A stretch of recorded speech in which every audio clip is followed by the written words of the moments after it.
hvis man er indstillet på, at man skal til Grønland, og man er nødvendig, så må vi gøre alt, hvad vi kan for at gøre vores arbejde så godt som muligt. Men vi må være forberedt på, at der er store skuffelser. Efter det, man læser i aviser og i det hele taget, både grønlandske og danske aviser, så kommer næsten alle danske jo herop med et medfødt skyldkompleks, at vi er skyld i, at Grønland er på vejen til at blive spoleret. Ja. Og det er lidt svært at leve med, jo. Man kan sammenligne det med en slags pubertetsfase, hvor det unge menneske, det grønlandske samfund, gør oprør mod faren, danskeren, og i hele det tilfælde går sådan en proces, så er det en naturlig proces, der forløber på en naturlig måde, og der bliver sagt nogle præcise ting, og der bliver ført også, specielt af det unge menneske, sagt en masse, alene er trangen til at gøre oprør. Men på et tidspunkt, så vil det altså på en måde, tror jeg, hvis vi er kloge nok, faren, så vil det falde i hak, og vi vil kunne leve tilpas sundt og naturligt sammen, også i fremtiden. Det tror jeg.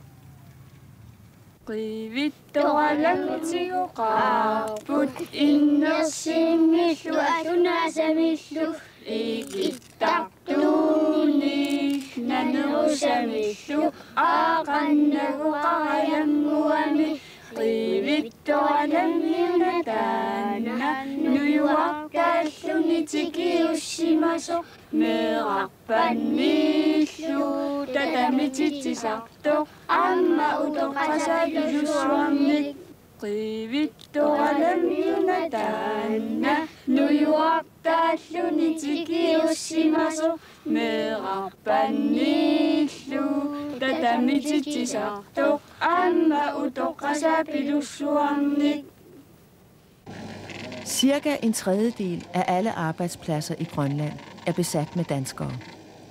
Ofte sidder danskerne i nøglepositioner, hvor de er i stand til fuldstændig at lamme det grønlandske samfund, hvis de nedlægger arbejdet. Inden for det sidste år vil man især huske telegrafiststrejken i sommer og lærernes blokade i foråret. I begge tilfælde påberåbte man sig, at aktionerne blev gjort for grønlændernes skyld. En grønlænder svarede vast tilbage, at man ikke ønskede at blive brugt som frontsvin. Telegrafiststrejken blev hævet ved lov, men de forbedringer, man opnåede, gælder med enkelte undtagelser kun for de danske telefolk. Hvad mener du om udviklingen heroppe i øjeblikket? Ja. Foreløbig så, okay, det går meget hurtigt. Lidt for hurtigt, synes jeg. Og der er meget, det godt kunne være bedre i hvert fald. Hvad sådan, måske kan jeg bedst sige med henhold til lønnen.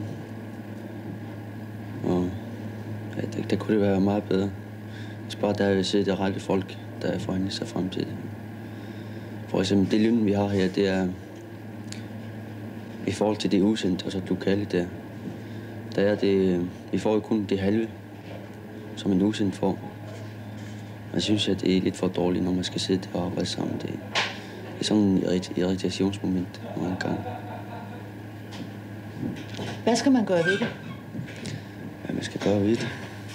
Ja, det kunne jo give os samme grunden. Det gør ikke noget, det er udsendt for mere i løn, måske i form af bonus eller sådan noget. Ligesom det lærer, der har fået det nu. Så synes jeg, det var meget bedre. Ja. Synes du, det går fremad i Grønland, eller synes du, det bliver dårligere og dårligere her? Selvfølgelig går det fremad.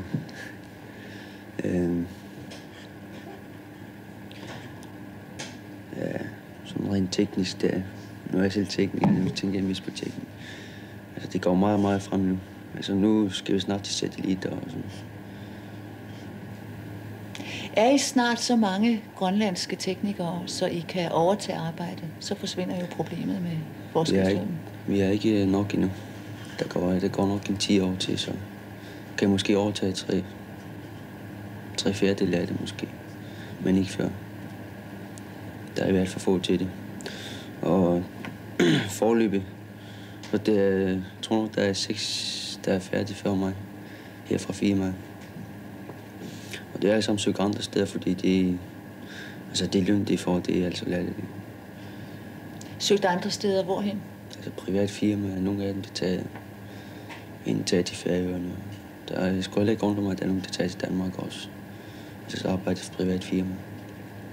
Men jeg søgte et helt andet arbejde, måske. Vil du også det? Ja, så længe de går sådan, så vil jeg sgu ikke arbejde her. Lærerne er den største gruppe af danskere i Grønland. Der er i øjeblikket ca. 400 danske lærere, det vil sige 3 gange så mange som grønlandske, og mange stillinger er ubesatte.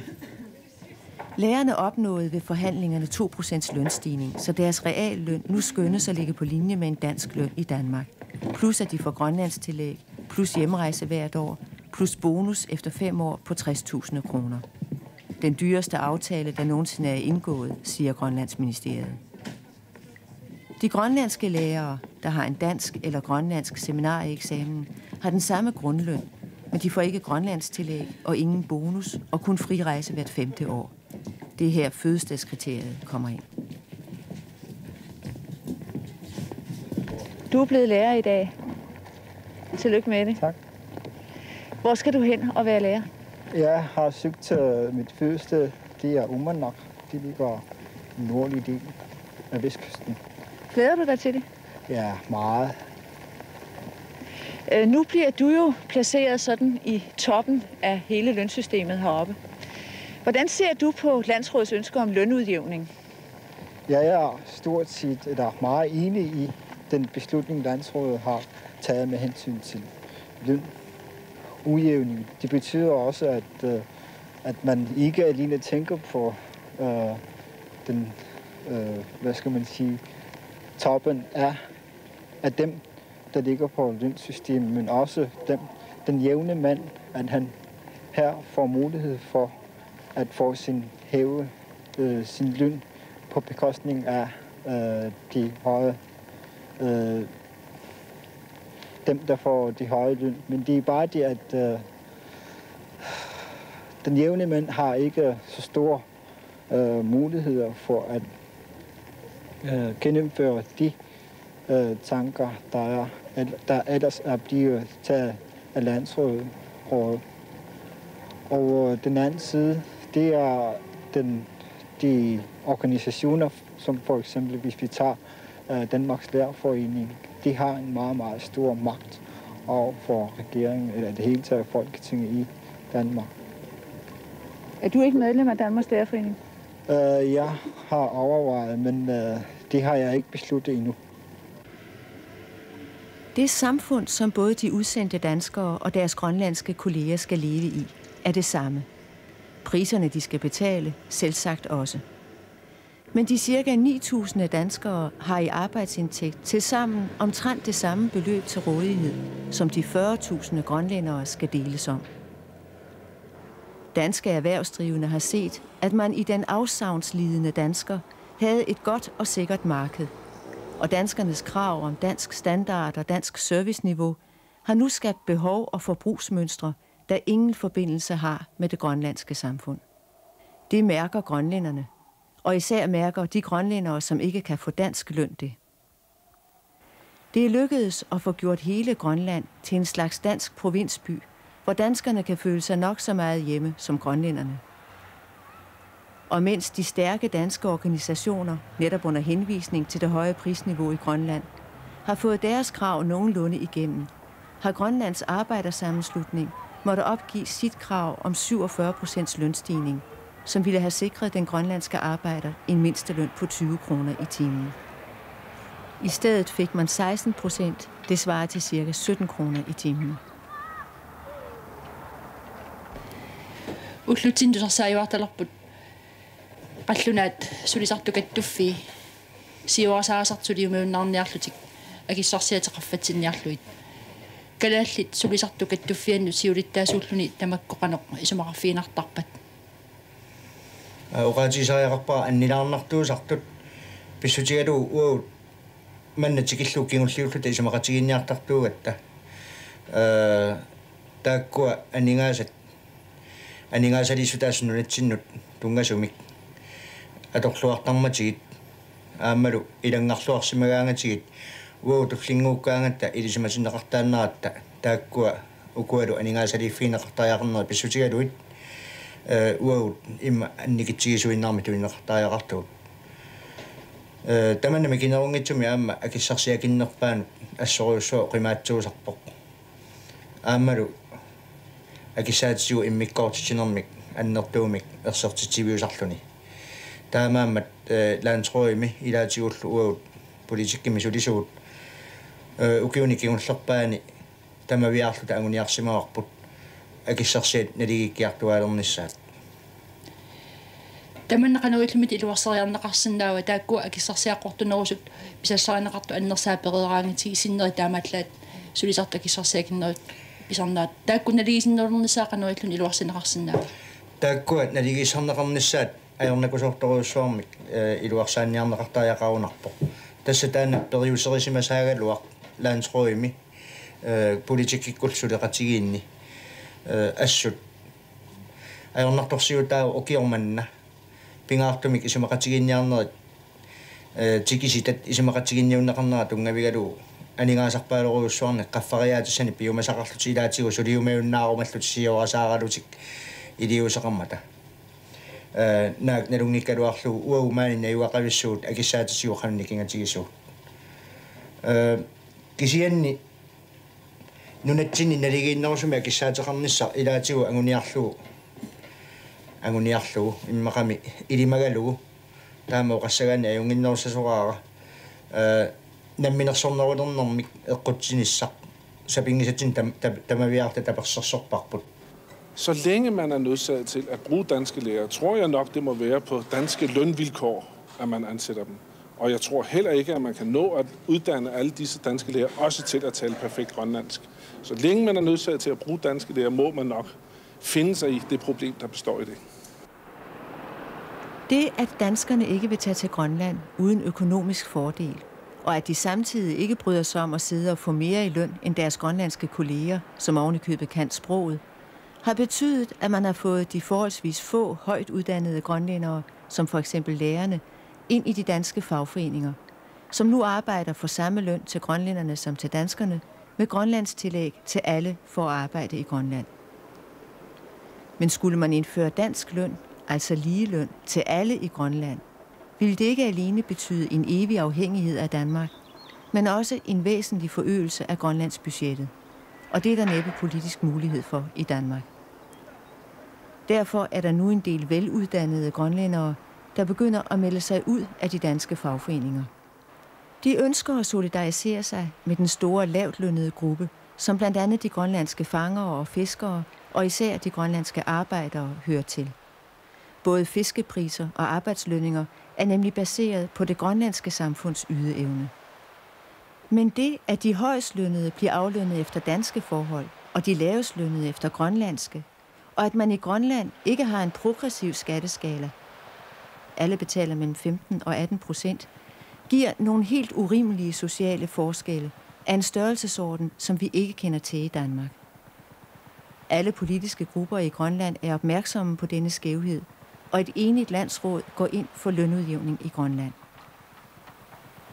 Det Grønland, I taler om, I gerne vil have, med lønudjævning og med en helt anden måde, grønlandsk måde at indrette samfundet på, er det realistisk, at I kan få det, før I er uafhængige af dansk arbejdskraft og uafhængige af Danmark økonomisk? Det mener jeg. Altså, jeg mener, det er urealistisk at stadigvæk bygge på, at andre skal fylde vores pakhus og vores udhuse med mad. Det synes jeg er urealistisk. På lang sigt så ønsker vi ødelagt det koloniale bånd. Vi ønsker at danne et samfund, som på et fællesskabsbasis på traditionel vis klarer sig med en udvidet demokrati, så der også er økonomisk demokrati.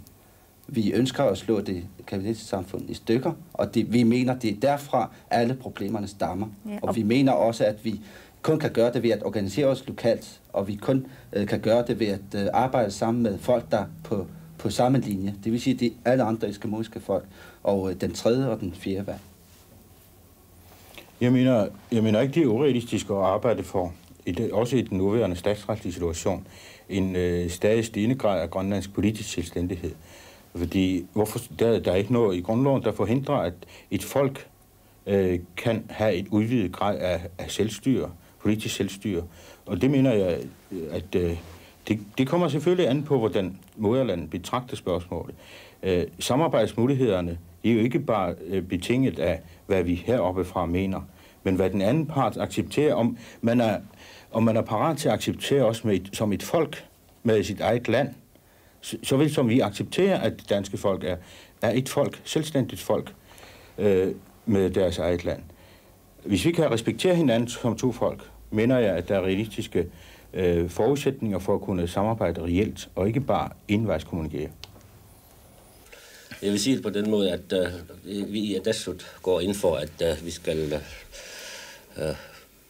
opdrage de grønlandske samfund til at overtage mere og mere af de arbejde rundt omkring, som føres af folk, der er indført udefra, der er hentet, fordi vi har brug for dem. Men vi er fuldstændig klar over, at gennem mange år frem i tiden, måske i al evighed, vil der være brug for arbejdskraft, som er hentet udefra, fordi man har brug for den, man ikke har den her. Og så er man nødt til at købe det. Når man siger fra Jørgen Kemnitz side, fra Atasuts side, at når man ikke har den arbejdskraft og er nødt til at hente den udefra, så må man betale, så må man købe den. Jamen altså, hvorfor er der aldrig nogen heroppe, der spørger, er den arbejdskraft, vi får, prisen værd? Når vi for eksempel tænker på lærerne, som der har været meget diskussion om, hvor meget kan de lære vores børn? Hvor meget kan de, hvad er de der egentlig efterlader hos vores børn? Er de vel forberedt nok? Er de forberedt nok til at kunne undervise i en grønlandsk klasse? De kan for eksempel ikke sproget. Det er en af de vigtigste midler i en undervisningssituation. Det er sådan nogle ting, man må gøre sig klart, når man arbejder for, at forholdene mellem Danmark og Grønland også i længden skulle være tålelige. Hvis man fortsat arbejder for at støtte de højt privilegerede, hvad udsendte er, uanset om det ligger 15% lavere end tilsvarende løngrupper i Danmark. I Grønland er de højt privilegerede i boligmæssige henseender, i lønmæssige henseender, i rejsemæssige henseender, i mange andre henseender. Hvis man fortsat støtter en højt privilegeret gruppe, så arbejder man i virkeligheden på længere sigt for at uddybe kløften mellem det, der hedder det danske folk og det grønlandske folk. Hvis vi skal tage lærerne som eksempel, så vil vi udmærke godt, at de danske lærer, de vil ikke herop, hvis de ikke får den løn. Og hvor står vi så? Så har vi jo næsten alle vores børn, som ikke kan undervises. Og så er det et spørgsmål, hvad skal vi gøre i det tilfælde? Jeg synes ikke, at vi har råd til at lade være med at købe det danske lærerstand, de danske lærere herop nu i disse år. Vi vil ofre vores børn, og det vil være dyrt i det lange løb. Og med hensyn til de lavere lønnedes problemer, så vil jeg sige, fra Atasuts side har vi den politik, at vi gerne vil her i Grønland medvirke til at finde andre erhvervsmuligheder og produktionsmuligheder, således at levestandarden kan højnes. Og på den måde så bliver der også tale om lønudjævning. Ja. Ja, men altså man kan jo ikke både arbejde for, at de højt lønnede skal have endnu højere lønninger, og de lavt lønnede skulle have bedre lønninger. Vi arbejder inden for en økonomisk ramme, derfor må vi prioritere. Man skal jo være klar over, at i det øjeblik, man giver 100 kroner mere til den højt lønnede, så har man taget 100 kroner fra den pulje, som ellers skulle bruges til forbedring af de laveste lønninger. Det er den prioritering, som vi peger på. Mener du, at I alle sammen skal have danske lønninger, eller mener du, der skal være forskel på aflønning af de danskere, der kommer op, og de grønlændere, der er her? Jeg mener, at vi alle sammen skal have samme lønninger ud fra en grønlandsk lønpolitik, altså ikke danske lønninger. Det må være det, vi arbejder hen imod. Hvordan vil du så få danskerne herop? Ja, det er det, jeg siger. Det må vi se, om rigsfællesskabet er stærkt nok. Rigsfællesskabet påberåber så meget, når det drejer sig om olie, når det drejer sig om uran, når det drejer sig om mineraler, når det drejer sig om fisk, laks osv. Så må jeg også sige, om rigsfællesskabet også bæredygtigt nok, når det drejer sig om mindre lysesider af Grønlands udviklingen. Altså du mener, at danskerne skulle tage herop, uden at få noget ekstra for det? Det synes jeg, at vi må prøve at indrette os efter, for ellers er vi totalt afhængige af danske organisationers lønpolitik, og i det hele taget den danske lønpolitik. Og det mener jeg, det stemmer overhovedet ikke sammen, eller slet ikke sammen med den politiske grundideologi, som vi i Siumut gerne vil arbejde for et homogent og kollektivt fungerende samfund. De konflikter, der er i vores arbejdspladser, det er, at den danske arbejdskraft ikke vil solidarisere sig med den grønlandske arbejdskraft. At man så har splittet op i GAS, Grønlands Arbejdssammenslutning, og HK-afdelinger og sådan nogle ting. Det gør, at det bliver en umulighed for fremtiden mellem grønlænder og danskere at arbejde sammen her. Jeg vil for eksempel ikke sidde sammen med en dansk socialrådgiver, som får 20-30% mere i løn end mig. Hvorfor skulle vi gøre det? Jeg kan arbejde meget. Jeg kan klare et meget større arbejde, end han kan, fordi han bliver standsat af sprogbarrieren. En ting er, at man mere eller mindre accepterer, at danske organisationer laver lønpolitik i Grønland. Men så lad dem lave en lønpolitik for deres grupper, og lad det ikke indvirke på resten af det grønlandske arbejdsmarked. Jeg har i modsætning til Akadu ikke noget imod at arbejde ved siden af en dansk lærer med den samme uddannelse, jeg har, hvor jeg får 20% mindre i løn. Jamen, er det ikke fødselsdagskriteriet? Det fødselsdagskriterium, det skal afskaffes ved, at vi overflødiggør den udsendte arbejdskraft. I en overgangsperiode er man nødt til at acceptere, at der er lønmæssige forskelle. Men det skal udhules, og det skal udhules ud fra et grønlandsk politik om, at vi skal være selvforsynende også med hensyn til arbejdskraften. Man skal ikke begynde at lave grønlandsk overklasse. Man skal ikke begynde at, man skal ikke begynde at indføre danske tilstande over for højt uddannet grønlandsk arbejdskraft. I det øjeblik, man gør det, så lader man det nuværende skel, der eksisterer mellem udsendt arbejdskraft og grønlandsk lokal arbejdskraft, til at være skel mellem intern grønlandsk arbejdskraft også. Og det sidste tror jeg, at det er et langt mere alvorligt problem, end det første egentlig er. Man har hørt grønlandske politikere udtale, at vi taler så meget om rigsfællesskabet, når der er tale om mineraler og olie. Men vi snakker ikke så meget om det her varme fællesskab, når der er tale om lønningerne. Men betyder det så ikke, at man griber langt ind i den økonomiske lønpolitik, den grønlandske lønpolitik, som er en lønudjævningspolitik? Jo, det kan du godt sige, men det vil jo være på den måde, at det vi vil gøre, når de får hjemmestyre, det er vores planer i hvert fald. Det er, ligesom på Færøerne, at have et samarbejde med de færøske lærere, så have et samarbejde med de grønlandske lærere. Men det er de grønlandske lærere selv, der fører deres lønforhandlinger på Grønland. Men hvis man så vil have danske lærere, så må det være på lejebasis eller udlånsbasis, hvad man nu vil. Og så må man jo altså, for at få dem, selvfølgelig betale den løn, som de har hernede, mindst.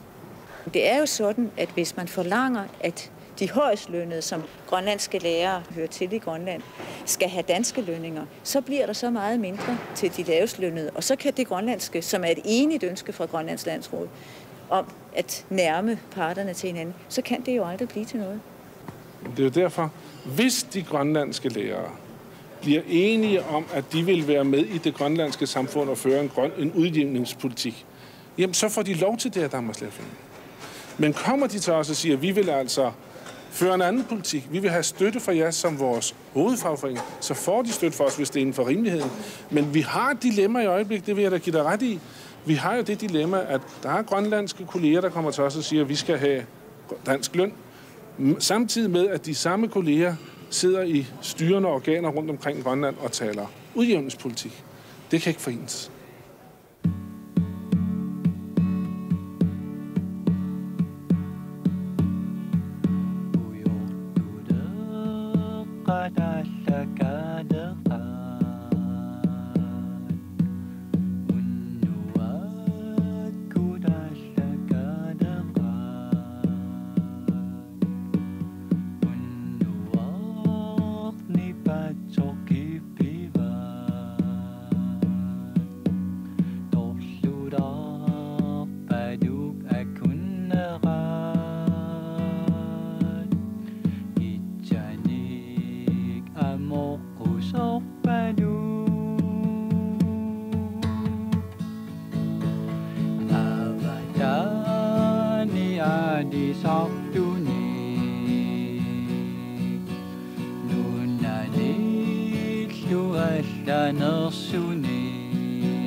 Ingen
Lærerproblemet er størst i de grønlandske bygder, hvor det dels kan være svært at anbringe en dansk lærer, og hvor det også kan være vanskeligt at få unge grønlandske lærere til at tage ud.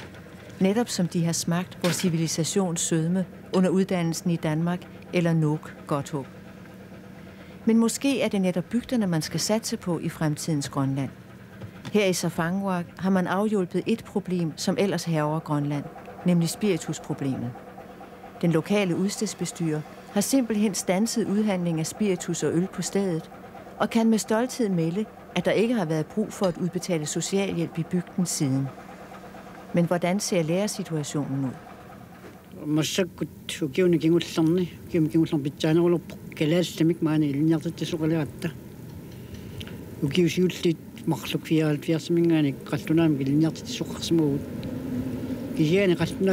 Ilniartit meeqqallimmin paasaqatigissinnaangi kunik tassunga takuniqarsinnao qalluna ilniartit nunaqarfinni kalaatitingaani suli atorluarsinnaanginnerulu taamama imaappoq aperiutta ilissi assersuutagalu qalluna tualeqqaraassi atualerniariarlusi uqaatsit takornartat ilniarsmagisigit nangeinarluina kisinnagunerpusi naamik tassami nammineq uqaatit ilikkaqqaartinnagit allatuqaasi ilinniarnerarsinnaangimmita amaamakwa naasut tungaartut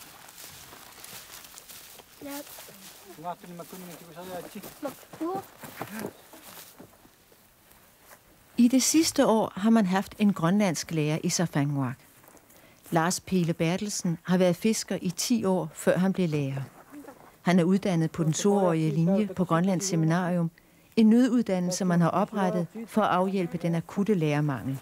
Og i erkendelse af, at kendskab til sprog og samfund i mange tilfælde er en vigtigere faktor end en lang pædagogisk uddannelse.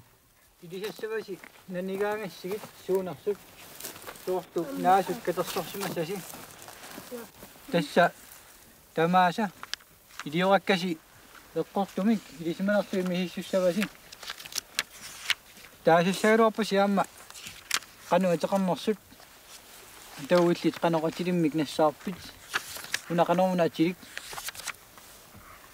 takkukaayuna tassa atia orpigaq imaluunniit seeq tassataanna. Er du glad for at være lærer i Safanguaq? Jeg er glad for at være lærer, men ikke for at være i Safanguaq. Hvorfor ikke? For det første, selve landskabet omkring Safanguaq, det er ikke så godt for en, der er sportsmand, som gerne vil løbe, for vi bor på en ø. Og især vi mangler vand. Der er intet vand på øen, så vi må hente vand over på fastlandet med en båd. Er det derfor, du ikke er så glad for Safanguaq? Det er også derfor. Og det er en bygd, der har næsten stormvejr, næsten hver eneste dag om vinteren. Så man går næsten ikke ud. Og vi bor lige ved skolen. Så det eneste, vi lærer, det er at gå frem og tilbage fra skolen til vores hjem og tilbage. Hvor meget underviser du i skolen? Jeg underviser 7-8 timer for børnene. Men så har jeg også i fritidsundervisning om eftermiddagen og ungdoms- og aftensundervisning. Så det tager hele dagen, og jeg arbejder i 12-15 timer om vinteren. Hver dag? Ja, hver dag. Nu er I jo unge, din kone og dig. Har I sådan kunnet få venner og bekendte herinde? Nej, det har vi ikke. Det er en meget forskellig lige måde det her. De holder meget for sig selv. Og vi møder dem næsten ikke før i ungdomsundervisningen. Hvordan tror du, man kan klare det problem, at det er så svært at få lærere til bygderne?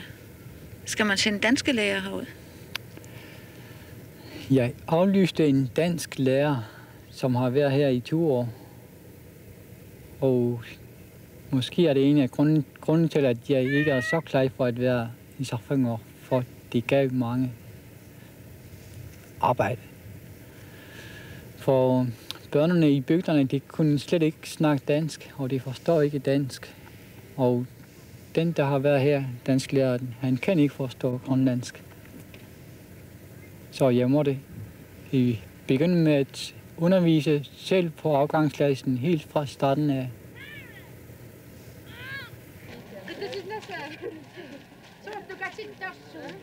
Der er dimitteret 2 hold lærere.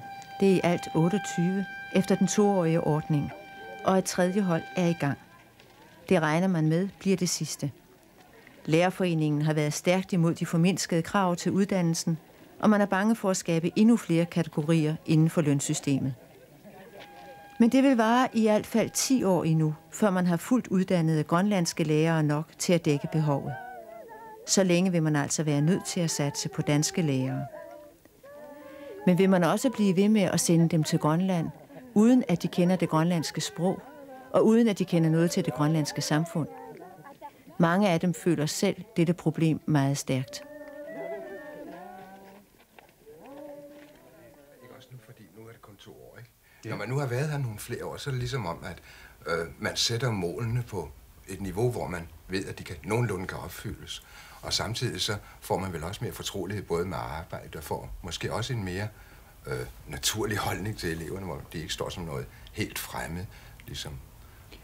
Jeg synes, at de lærere, der har været heroppe i flere år, har en mere unaturlig holdning til eleverne, end de lærere, der har været heroppe i 2, 3, 4 år. Altså, jeg synes, at jeg giver sig noget ret. De lærere, der har været her i mange år, tager de problemer, som jeg synes, arbejdet det virkelig byder på. De tager problemerne for let. De har resigneret. Sådan føler jeg det.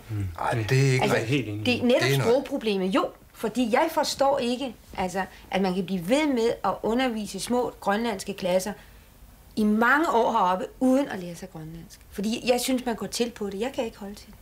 Jeg har haft en grønlandsk klasse i år i dansk, og man kan ikke snakke med børnene. Man kan godt være glad for hinanden, og man kan... Ja, man kan ikke få så meget undervisning. Man er i og for sig en entertainer i timen, fordi man skal hele tiden køre på underholdning. Og der står man altså simpelthen, når man er færdig med sådan en time, sveden på panden. Ja. Altså, jeg synes gerne, at altså, det skulle gå så godt som muligt, men gang på gang, så skuffes jeg altså. Fordi jeg føler mig selv knust over, at jeg ikke kan klare det. Ja, men du bliver skuffet nu, men alligevel så lykkes det jo åbenbart, fordi nu har jeg ganske vist ikke små klasser, men jeg får dem der trods alt, når de kommer op i de ældre klasser, og der kan de sgu dansk. Nej, de kan det ikke som deres modersmål, men de kan sgu sådan, så de kan modtage en undervisning af en dansk lærer. Nej, de kan det sådan, at de kan gå op til en for eksempel 9. klasses prøve og bestå en eksamen og få et stykke papir på det, men baggrunden har de overhovedet ikke. Altså, hvis vi nu taler om børnene, så synes jeg, at vi skal ind på lærerne, for du har et specielt fag, og det er måske meget konkret fysik, og du får kun lige netop dem, der interesserer sig for fysik. Jeg synes, vi skal tage det sådan mere altså generelt med klasserne. Hvordan er vores kontakt med børnene? Hvordan er vores kontakt med det miljø, som børnene kommer fra? Og det er der, jeg mener, at der kommer vi til kort. Ja. Altså, jeg står for eksempel skal holde forældremøde for min 3. klasse. må indkalde. Først må jeg skrive en indbydelse på dansk, fordi jeg er klasselærer, og det er min pligt at skrive indbydelsen. Så skal den oversættes. Dernæst skal den deles ud, men det kan jeg heller ikke selv gøre, fordi hvis jeg bare deler ud og siger, nu skal I huske at give jeres forældre, det er ikke nok. Jeg må have den grønlandske lærer til at fortælle dem, husk nu at give sæden hjem, og så videre. Det skal pointeres, som man vil gøre i en dansk klasse, men som jeg altså ikke kan gøre, fordi de ikke forstår, hvad jeg siger. Og så til forældremøde, så skal jeg sidde med tolk. Ikke? Og det er jo et kæmpe arbejde for mine kolleger, mine grønlandske kolleger også. Og jeg føler jo hele tiden, at jeg ikke er i kontakt med de mennesker, jeg taler med, fordi det er mine kolleger. Hun er i kontakt med dem. Ja. Og der lægges en kæmpe arbejdsbyrde på vores grønlandske kolleger. Ja, det gør der, men det er desværre nødvendigt, for vi ved jo godt, at det er jo ikke sådan, at det er mål i sig selv, at der skal være danske lærere i skolen. Vi ved godt, at vi er nødt til at være. Vi er nødvendige, og så kan vi gå hen og få vores skuffelse over, at vi ikke slår rigtigt til. Men jeg synes da også, at vi alligevel får under de betingelser en masse ud af det. Det gør vi. På længere sigt. Der er en himmelvid forskel på for 8 år siden, de elever, der går i skolen, og dem, der går der i dag. Jeg synes det altså. Også for 8 år siden, hvor mange elever gik derud, det ved jeg ikke, men der var en 2-3 realklasser i Grønland. Nu er der 20, men det er ikke det, at det er noget i mål i sig selv, men det betyder bare, at der er så mange flere, der ved noget, kan noget, har modtaget en undervisning på dansk, og kan modtage den åbenbart. Jeg ved ikke, om skulkeriet heroppe er større end i Danmark. Men for mig føles det i hvert fald anderledes. Nu har jeg hørt, de senere år er det blevet større i Danmark også. Men måske føles det anderledes for en, fordi man står magtesløs over for det. og det har I vel også følt i de store klasser, at man kan intet gøre. Man kan ikke motivere børnene til at komme. Og det er ligesom, selvom man får, altså selvom man igennem en grønlandsk kollega får en snak med forældrene, så er de heller ikke i stand til at motivere børnene. Det er klart, de har simpelthen meldt pas. De kan ikke følge med, hvad der sker i skolen. Der sker så meget nyt, at forældrene ingen chance har for at følge med.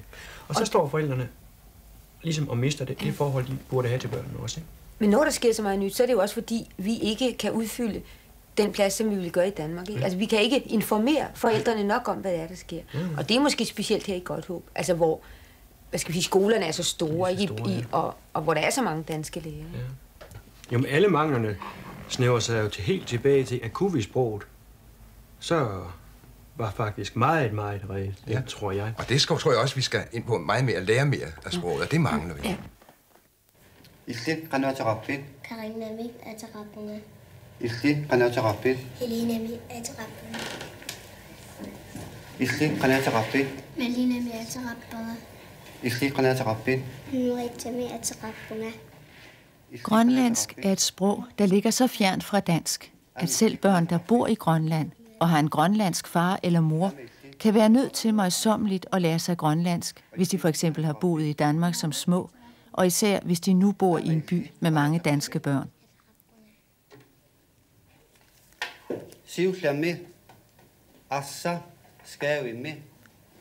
Børnenes lærer er en af de få danskere, der har været længe nok i en bygd til at få lært sig noget grønlandsk. Det kan altså lade sig gøre, selvom de fleste danskere opgiver det. Måske fordi kræfterne bruges op i en ofte lang og besværlig arbejdsdag. Lang og besværlig, måske netop fordi man ikke kan sproget. Danskere, der bliver sendt til ulande, får sprogundervisning, før de begynder at arbejde ude. Men i øjeblikket er præster de eneste, der lærer grønlandsk, før de bliver sendt til Grønland. De får til gengæld undervisning hele deres studietid, og har for gammel tid endda fået deres studier betalt, hvis de melder sig til Grønland i tide. Om få år indføres hjemmestyre i Grønland, og der vil blive anledning til at tage hele den danske bistand op til revision. Kan danske udsendte fungere eller trives i et mere grønlandsk Grønland, uden at kende det grønlandske sprog? Er det fortsat ligeløn for grønlændere og danskere, vi skal sætte som mål, hvis danskeren kun vil arbejde i Grønland mod en ekstra økonomisk præmie, og hvis Grønland ønsker en økonomi uafhængig af den danske? Og hvad for resten med disse børn og mange andre? Er de grønlændere eller danskere?